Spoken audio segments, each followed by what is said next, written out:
안녕하세요. 저는 새댁 소리를 지겹도록 듣고 사는 신혼 8개월 차 주부입니다. 마트를 가도 친구들을 만나도 항상 들을 수밖에 없는 이 새댁 소리가 기분 좋지가 않고 지겹더군요. 죽고 못 살도록 달콤해야 할 신혼생활이 전혀 달콤하지 않기 때문입니다.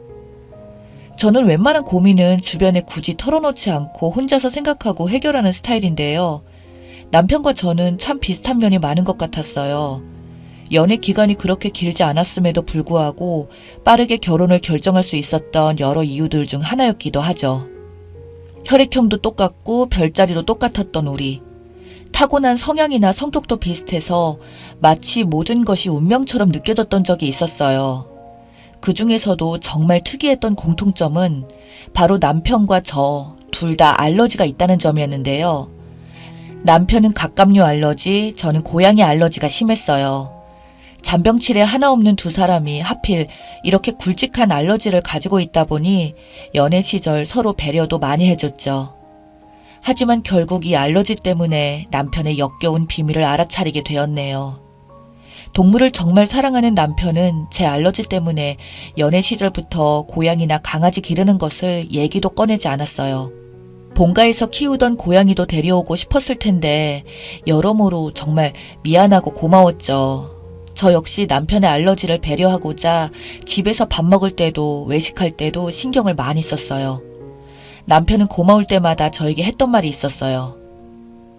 항상 많은 것이 똑 닮은 우리도 다른 점은 있잖아. 그런데 그런 부분들까지 이렇게 서로 퍼즐처럼 꼭 맞춰주니 더 고맙고 더 행복하다. 내가 더 잘할게, 여보.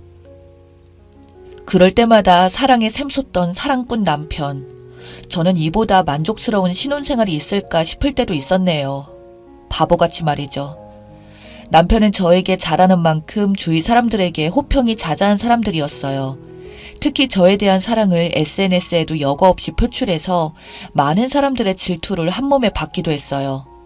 데이트할 때 찾아다녔던 맛집, 주말이면 자주 다녔던 여행지, 가끔씩 깜짝 이벤트까지 생활 속 소소한 일상들도 자주 올리며 우리의 행복한 신혼생활을 보여줬어요. 저는 신랑의 그런 면을 좋아했어요. 내가 굳이 자랑하지 않아도 내가 사랑받는 사람이라는 걸 많은 사람들이 알 수 있게 해주니까요. 하지만 모든 것에는 장단점이 있는 걸까요? 어느 순간부터 남편의 SNS 업로드가 뜸해졌어요. 엄연히 말하자면 저와의 사진을 올리는 일이 드문드문해졌죠. 회사 사람들 간의 점심시간, 친구들의 모임 사진은 줄곧 올라오는데 저와의 신혼생활은 어쩐지 깜깜무소식이었죠. 하지만 단지 SNS에 업로드를 안 한다는 이유만으로 섭섭해하는 건 사실 좀 그렇잖아요. 굳이 물어보기도 민망하고 그래서 그냥 속으로 생각만 하고 있었어요. 하지만 그것도 하루 이틀이지 시간이 지나면 지날수록 남편은 SNS뿐만 아니라 실제 신혼생활에서도 약간의 변화를 보이더라고요. 예를 들면 평소에 매일 밥 먹듯이 여보 오늘도 사랑해 라는 말도 줄어드는 것 같고 TV를 볼 때도 항상 서로를 챙기면서 봤는데 어느 순간부터 소파에 그냥 기대어서 본다든지 밥을 먹을 때도 항상 맛있는 반찬을 먼저 먹여주며 먹던 신랑이 제가 앉기도 전에 먼저 먹는 모습, 아침에 일어나면 모닝개상 해주고 그런 것들이 소홀해져 버린 것 등등 예전과 다른 일상들이 잦아지면서 이제 신혼은 끝인 건가 하는 답답함을 느낄 때쯤 오랜만에 학창시절부터 서로 속마음까지 털어놓는 절친을 만났어요. 결혼하고 오랜만에 만난 친구는 저의 결혼 생활에 대해 무척 궁금해했어요. 누구보다 행복하다고 생각했던 신혼생활이었는데 지금의 상황들, 제가 느꼈던 기분들을 털어놓게 되었어요. 요즘 남편 표현이 좀 뜸해. 무슨 해프닝이 있었던 건 아니지만 뭔가 기분이 좀 그러네. 친구는 고민을 잘 말하지 않은 제가 털어놓는 고민에 놀랐는지 심각한 표정으로 제게 되물었어요. 표현이 뜸하다고? 예를 들면 어떤 표현? 뭐 말하자면 별거 아니야. 남편이 원래 SNS에 사랑꾼 티를 엄청 냈잖아. 그런데 어느 순간 그런 것도 뜸해졌고 집에서도 좀 무뚝뚝해졌다고 해야 할까? 그렇다고 딱히 시비 걸고 싸우고 그런 일은 없었거든. 제 말을 들은 친구는 한참을 생각하더니 저에게 한 가지 조언을 해주더라고요. 윤영아, 기분 나쁘게 생각하지 말고 들어. 내가 들어도 좀 애매하긴 한데 솔직히 네 기분 탓이라고 넘길 일은 아닌 것 같아. 남편이 온라인 교류도 활발하게 하는 사람이니까 SNS에 어떤 사진을 업로드하는지만 보지 말고 어떤 사람들이랑 교류하는지, 팔로잉된 사람은 누군지 이런 것도 한번 들여다봐. 뭔가 드러나는 일도 하나 없는 상황인데도 불구하고 친구의 말을 들으니 가슴이 덜컥 내려앉은 기분이 들더군요. 저는 사실 남편의 SNS 소통은 물론이고 원래도 온라인 세계에 관심이 없었던 터라 제대로 파악하고 있는 게 하나도 없었거든요. 그래서 그날부터 남편의 SNS를 차근차근 살펴보기 시작했어요.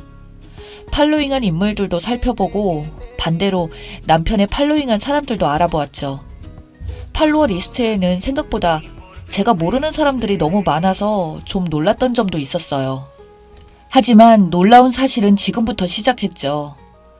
어느 날 저녁 시간쯤 입술이 퉁퉁 부은 채로 남편이 퇴근했어요. 여보, 어떻게 된 거야? 입술은 왜 그래? 머쓱한 듯 입을 만지작거리며 남편이 대답했어요. 아, 별건 아니고 회사에서 새우를 먹는 바람에. 아, 못 먹는다고 하면 되지. 그걸 억지로 먹어? 사람들이 여보 갑각류 알러지 있는 거 알지 않아? 아, 괜찮아. 신경 쓰지 마. 그냥 분위기 때문에 어쩌다 보니 그렇게 됐어. 무언가 얼버무리듯 서둘러 화장실로 들어가는 남편. 기분이 이상했어요. 이런 게 여자의 촉인 걸까요? 자기가 못 먹거나 싫어하는 거면 정말 융통성 있게 잘 피해가는 남편이 피하지 못했던 분위기란 게 대체 뭘까 싶더라고요. 크게 생각하려 하지 않았지만 남편은 그 후로도 종종 입술은 물론 목 안까지 퉁퉁 부어 퇴근하는 일이 잦았어요. 매일같이 잦은 건 아니지만 예전과 비교하면 정말 말도 안 되는 일이었죠.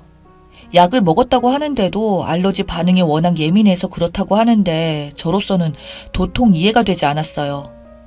그러던 어느 날 남편이 새벽부터 일하다가 급하게 출근한 날이 있었어요.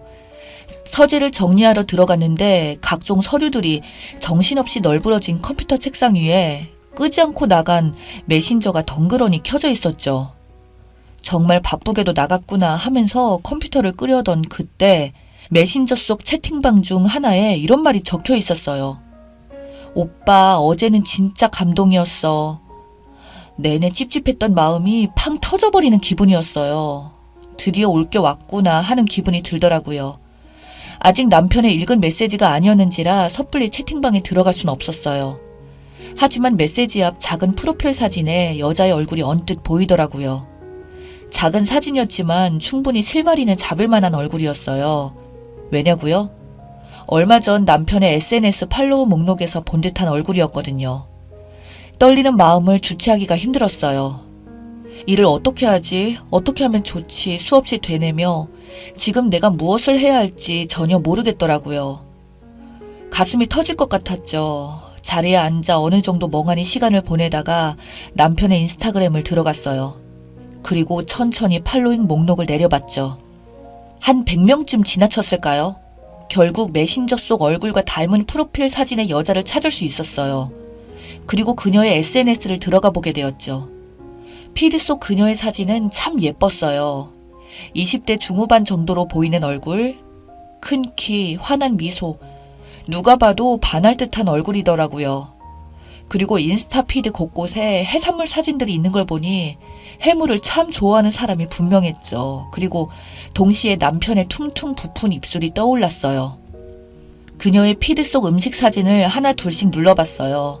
어떤 사진에는 오늘도 해물 폭파 맛있게 잘 먹었습니다 오빠 라는 멘트도 적혀있고 다른 사진에는 해시태그에 알러지를 이겨낸 사랑, 찐사랑이라는 멘트도 서슴없이 적혀있더군요. 애정 가득한 모든 사진 속에는 이상하리만큼 상대방의 아이디도 상대 얼굴도 상대방의 댓글도 하나 없었어요. 그녀의 피드 댓글 속에는 도대체 내 넙스타의 주인공은 언제 공개해 줄 거야 하는 친구들의 원성이 자자했어요. 그렇게 하나 둘씩 퍼즐이 맞춰가는 기분이 들었어요. 내 남편의 여자가 있었구나. 그래서 나에 대한 표현들이 그렇게 하나씩 줄어갔던 거구나. 페트 폭행을 당하는 걸 느끼며 저는 메신저 창을 켜보기로 했어요. 바쁘게 나간 남편이 어느 정도 업무 처리가 끝나고 나면 그녀와 대화를 이어나갈 게 분명했기 때문이죠. 분명 저에게 하루 종일 너무 바빠서 저녁도 거르고 야근을 할 예정이라던 남편. 하지만 오늘 11시가 조금 지났을 무렵 그녀와의 채팅방에 남편의 메시지가 찍히더군요. 미팅 끝, 바쁜 거 다 끝났어. 끝나고 데리러 갈게. 정신없어 보였던 남편의 업무는 사실 오전에 미팅을 하면 끝나는 일이더라고요. 얼마나 오랫동안 데이트할 예정이길래 풀 야근을 한다고 했을까 머리가 아득해졌어요. 감정에 너무 힘들어져서 이성적인 생각을 하기가 어려웠어요. 그래서 얼마 전 만났던 절친을 다시 불렀죠. 그리고 메신저를 모두 보여줬어요. 제 친구는 저보다도 더 뒷목을 잡더군요. 그러더니 저에게 말했어요. 일단 침착하자. 네가 나중에 어떤 결정을 내리든 막히는 일 없게 증거부터 모으자. 네가 헤어진다 해도 너한테 유리하게 흘러갈 거고 네가 계속 같이 산다고 해도 비장의 무기처럼 쓰일 수 있게. 맞는 말이었어요. 그래서 켜져 있던 메신저에서 나눈 채팅들을 모두 캡처했고 계속되는 대화에서 알 수 있었던 데이트하는 만남 장소와 시간대까지 모두 알게 되었죠. 친구가 저 대신 현장에 가서 사진만 찍어준다고 하더라고요. 친구에게 정말 민망하고 미안하고 고마웠어요. 그들이 만나기로 한 시간은 6시 반 남편 회사 근처의 카페더군요. 참 간도 크다. 어떻게 회사 앞 카페에서 불륜녀를 만날 생각을 하지 싶어서 그 시간에 맞춰서 친구는 모자에 마스크, 선글라스까지 끼며 완전 얼굴을 가리고 나갔죠. 신랑과 불륜녀는 데이트하는데 심취해 있어서 생각보다 사진 찍는데 수월했다고 했어요. 한 장씩 사진을 넘겨보니 카페에서는 커피 2잔에 테이크아웃만 하고 금세 차에 탄 두 사람은 근처 한적한 공원에서 손을 꼭 잡고 산책을 했어요. 그리곤 여자의 오피스텔까지 들어간 사진까지 보게 되었습니다. 정말 텔레비전 속 막장 드라마의 주인공이 된 느낌이었어요. 그 사진을 처음 봤을 때 느꼈던 배신감은 정말 이루 말로 표현을 할 수가 없는 감정이었죠. 친구는 힘든 저를 옆에서 많이 위로해 주었어요. 그런데 어떤 위로도 저의 분노와 배신감을 이기지 못하더라고요. 그리고 어떻게 되었냐고요? 아무 일도 일어나지 않았어요. 그날 밤 11시가 넘어서야 일이 이제 끝났다며 집에 들어오는 남편의 소름 돋는 표정을 보고도 아무 말도 하지 않았고 그 다음 날도 저는 평소처럼 행동했어요. 묻고 넘어가거나 용서하려는 마음은 절대 아니에요. 친구가 저에게 해준 말처럼 저는 그저 전개를 어떤 방향으로 해나가야 될까 신중하게 선택을 하는 중이었죠. 계속 신혼생활을 유지해 나가면서 더 확실한 증거를 모아야 할까? 아니면 마음이 가는 대로 당장 갈라서야 할까? 계속해서 고민하고 있어요. 이성과 감성이 매일매일 부딪히는 느낌이 들어서 정말 진짜 너무나 스트레스 받고 있지만 제 인생에 있어서 가장 중요한 결정이 될 것 같아 무던히 견디고 있습니다. 여러분들의 조언이 더 큰 힘이 될 것 같습니다. 시간이 갈수록 다행히 조금씩 더 이성을 찾고 있는 것 같아요. 긴 이야기 끝까지 들어주셔서 정말 감사합니다.